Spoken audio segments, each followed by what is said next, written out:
এবার FIFA ranking এও 7 নম্বরে নামলো ব্রাজিল। 7 যেন দূরেই সরছে না ব্রাজিল দল থেকে।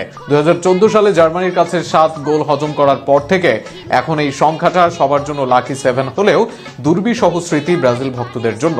র্যাঙ্কিং এ ভালো অবস্থানে নেই তাদের প্রতিদ্বন্দ্বীও, তবে ভালো অবস্থানের দিকে যাচ্ছে রোনালদোর পর্তুগাল। আরও থাকছে প্রতিবেদনে। সাম্প্রতিক সময়ে প্রকাশিত ফিফা র্যাঙ্কিংয়ে বিশ্ব ফুটবলের শক্তির ভারসাম্যে কিছুটা পরিবর্তন দেখা গিয়েছে। সেখানে সবচেয়ে শকিং ব্যাপার হচ্ছে, গত বিশ্বকাপে যাওয়ার আগে যেই ব্রাজিল 1 নম্বরে ছিল তারা এবার বিশ্বকাপের আগে 7 নম্বরে। তবে নতুন তালিকায় শীর্ষ 10-এ জায়গা করে নিয়েছে ইউরোপ ও দক্ষিণ আমেরিকার শক্তিশালী দলগুলো, যেখানে সবচেয়ে আলোচনা এসেছে ব্রাজিলের অবস্থান।